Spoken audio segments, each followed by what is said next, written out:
હા, હાલો YouTube family, કેમ છો આપ સૌ મજામાં ને? રામ રામ ને સીતારામ સૌને મારા જય માતાજી. તો જાગી હમણાં તૈયાર થઈ ગયા છે, નાહી ધોઈને કમ્પ્લીટ તૈયાર થઈને કમ્પ્લીટ થઈને. તો હાલો હવે સકલાને સાઈન નાખી દેવી. ચાલો લાવો વાટક્યું. તો જાવીશું ધાબા ઉપર, સકલાને સાઈડ નાખી દેવી.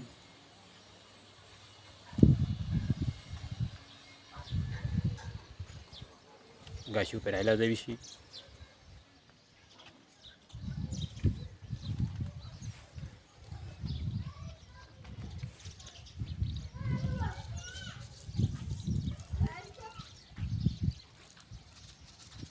સાઈડ નાખી સકલા મને હમણાં હવા ખાવા.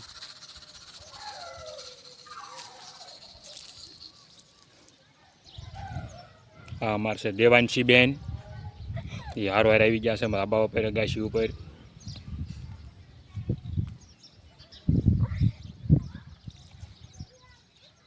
દેવાંશી બેન નિશાળ યાદ રજા લાગે છે? હા. અમારા દેવાંશી બેન છે.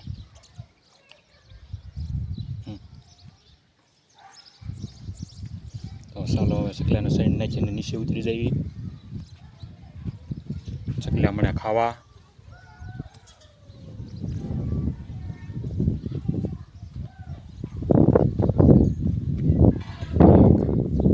નીચે ઉતરી ગયા. મીણા સકલે આવવા હતા.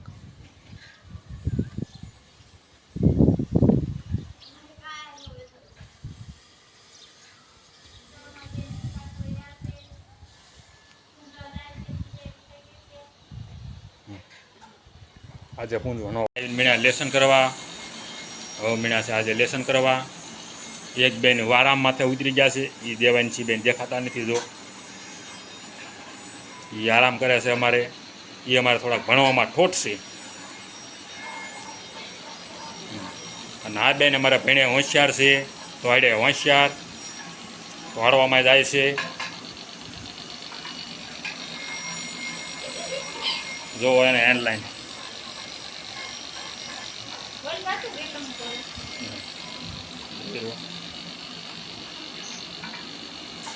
શાનું શાક બનાવવાનું છે? સબ્જી હે? સોળીનું.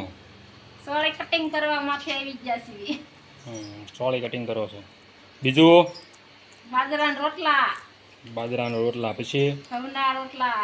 ઘઉંના રોટલા બનાવવાના છે ને? તે કાલે કારેલા લાવ્યા હતા ને? કારેલા રોપ્યા.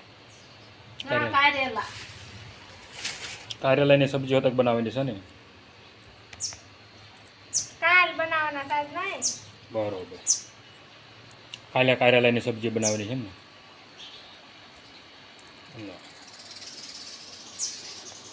ગાતુબેન તમારે હજી લેસન પૂરું થયું? હવે પૂરું કરો. જમવાનો સમય થતો જાય છે. હવે બપોર પછી પૂરું થઈ જાય છે.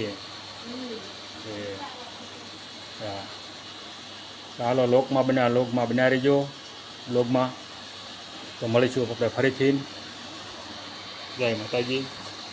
આ જો અમે ગામમાંથી પાણીપુરી લાયા છે. આ રિંકલબેન પાણીપુરી ખાવાનું શરૂ કરે છે.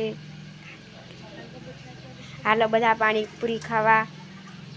ગાયત્રીબેન ગામમાં પાણીપુરી લઈ આવી દીધી. હું પાણીપુરી ખાવીશ.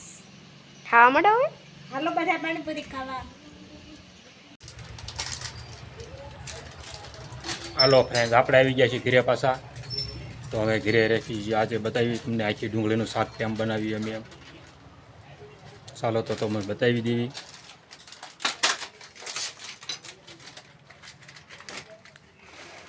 આ છે ડુંગળી, ટમાટર, મરચાં, સેવ ગાંઠિયા, સવાણું,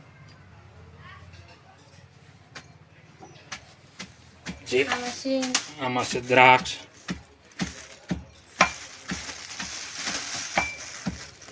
લીલી દ્રાક્ષ છે,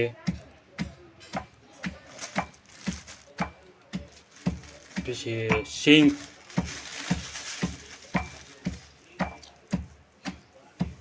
સિંગ પણ છે, ખાંડવાનું છે આ બધું બધું ખાંડવાનું જે બાકી છે.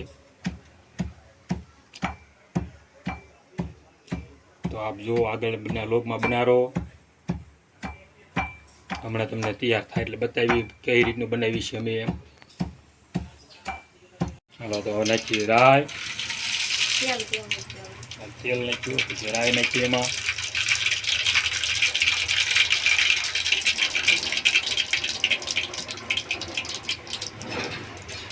પછી નાખીએ હળદર, હિંગ,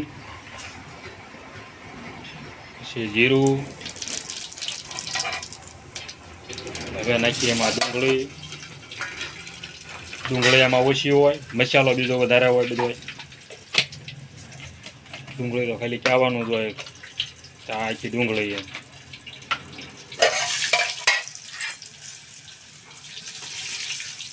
ડુંગળી અંદર ઓછી નાખવાની હોય અને બીજો મસાલો બધો વધુ નાખવાનો હોય અંદર. જો આવું બધું કંઈક બધું નાઠિયા, સવાણું, બદામ, ચીજ, ટમેટા, મરચાં ઓર કોથમરી અને લાડવાનો ભૂકો કરી નાખી દેવાનો અંદર ગળપણ માટેનો.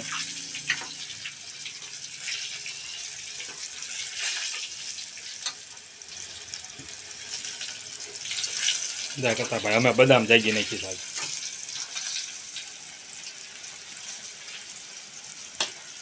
આટલો બદામનો છે.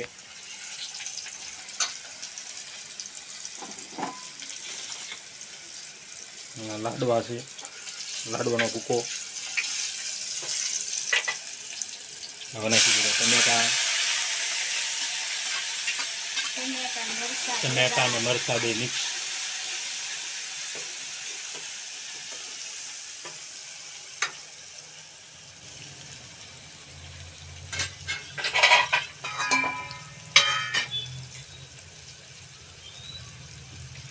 હવે નાખ્યું છે જરાક મીઠું.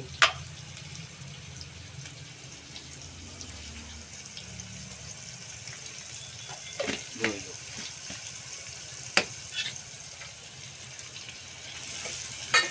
સડી જાય એટલે નાખવાની હળદર ને મિરચી. સડી જાય પછી નાખવાનું હળદર ને મીઠું. ટમેટા સડી જવા દેવાના. ટમેટા સડી જવા દેવાના પૂરેપૂરા. આ છે આખી ડુંગળીની રેસીપી અમારી.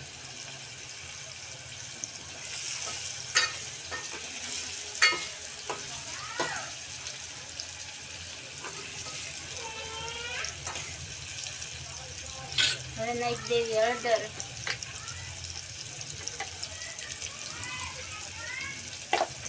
હવે નાખી હળદર.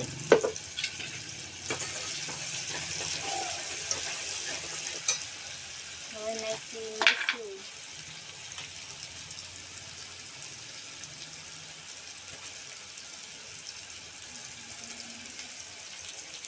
હવે નાખી મરચું.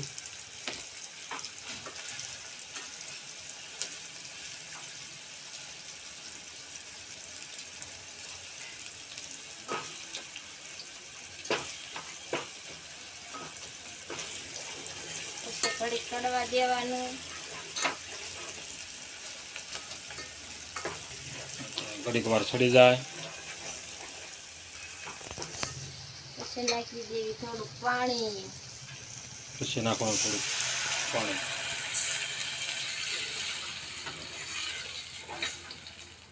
પછી નાખી દેવી આ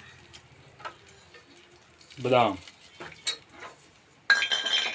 નાખો બદામ. પાજરી બદામ નાખી દીધી. ઓલામાં હતું સવાણું, ગાંઠિયા ને બધું મિક્સ.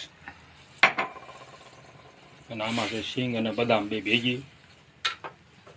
ઘડીક વાર સડવા અને કાજુ નખાય પણ કાજુ અમને ભાવતા નથી એટલે અમે નથી નાખતા.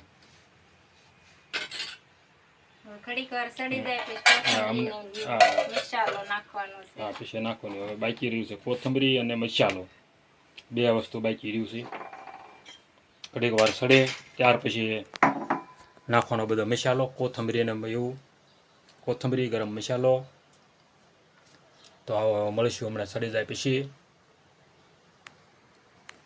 ડુંગળીનું શાક ખાવા. ડુંગળીનું શાક થઈ ગયું છે હવે તૈયાર. આપણે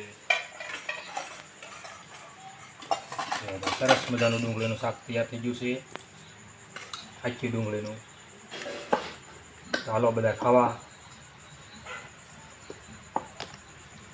આ વિડીયો જો તમને ગમ્યો હોય તો લાઈક, શેર અને સબસ્ક્રાઈબ જરૂર કરજો.